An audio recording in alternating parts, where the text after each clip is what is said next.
Hello world, I'm Robin Catling, and this is Write On. Join me in my author journey as I delve into the craft of writing, bringing you tools, tips, and lessons learned the hard way so you don't have to. Endearing Female Protagonists. I settled on Endearing Female Protagonists as a title, as YouTube's Abby Emmons' How to Write a Strong Female Character Who Isn't Toxic and Annoying seemed a little harsh. In Emmons' video, she compares the wildly popular Black Widow and the less, unfairly in my view, popular Captain Marvel. We all like Black Widow. Over 9 or 10 movies, Scarlett Johansson, an expressive, sympathetic and vulnerable actor, got to build a strong female lead with a complex backstory and redemption arc. By contrast, Brie Larson only got one good shot at Captain Marvel. She's cool, spiky, and hard-edged. Johansson was well served by serial scripts. Larson got short-changed in one. Captain what? Amnesia and an overly complex plot frames Carol Danvers' story. She's repeatedly told to hide her emotions. Now, we already have a protagonist who is locked down, reserved, cool, contained, and never really out of control. Like every male action hero, from Clint Eastwood to... you get the idea.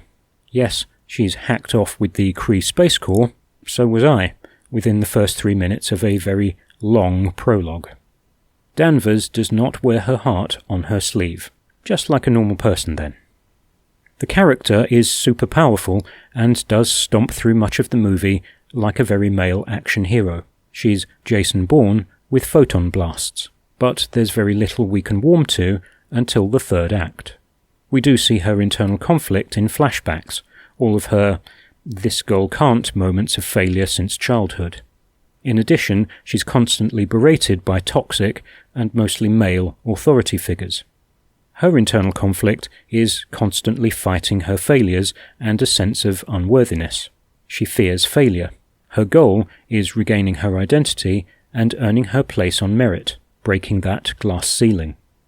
Her flaws include a failure to connect with people, in my view, and her maverick nature.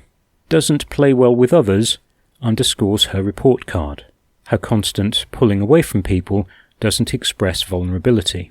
Cool, calm, and isolated may suit a fighter pilot, it doesn't endear us to a comic book hero. Superwick. More than anything, a poor script and story structure lets the character down. Much as I like the very well done This Girl Can montage in Act 3, it's too little, too late. By the end, she's Superman, breaking and blasting everything in sight. It reminds me, strangely, of the gender-switched action flick Atomic Blonde, in which Charlize Theron goes all John Wick, except Keanu Reeves' Wick had a wider emotional range. Now there's a sentence you don't hear very often. Theron turns in a chilly, repellent performance, entirely suited to the spy game, but disastrous for establishing a sympathetic character. She's all hyper-competence, with no internal conflict, misbelief, or fatal flaw. All for the Widow. Natasha Romanoff's Black Widow is a super-confident secret agent. Romanoff is a kick-ass heroine with no superpowers, just ingenuity, competence, and advanced interrogation skills, and a clear moral compass. Conflicted from the start, she verbalizes her goal to wipe out the red in her ledger at least 4 times, twice in one movie. Her goal is redemption, her fear is not earning it. It's not just Johansson's expressive performances across the MCU. The character is never afraid to express emotion or reach out to other characters. She takes a huge rejection from Bruce Banner in Civil War that magnifies her doubts and uncertainties. Her fatal flaw is self-condemnation. This is the misbelief she tries and fails to overcome right up to her eventual self-sacrifice in Endgame. Romanoff is also Jason Bourne, the ex-assassin, but without the amnesia plot. She's in full control, acknowledging her past misdeeds. Her redemption arc is front and center. Writing an enduring female protagonist. What do I have in my fantasy series? Jovanka is a half-blood Roma seer with second sight and super competent fighting skills. Her internal conflict is twofold: coming to terms with her identity and inheritance, choosing paths that hurt people close to her. What does she want? Some kind of justice served on the Emperor. What does she fear? Winding up alone and misunderstood, turning into her father, a ruthless killer.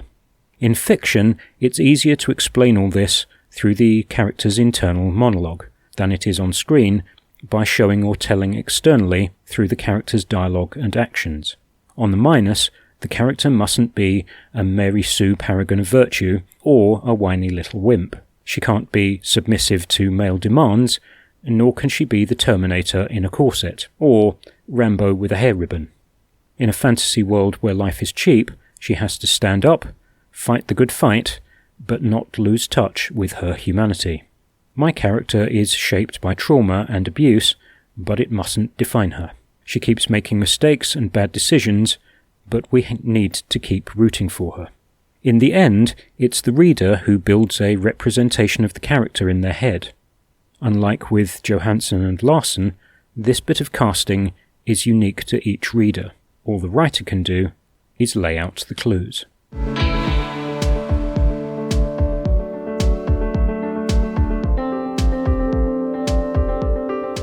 That's all for this time. Thanks for stopping by. You can like and subscribe to the channel or visit robincatling.info to check out the blog.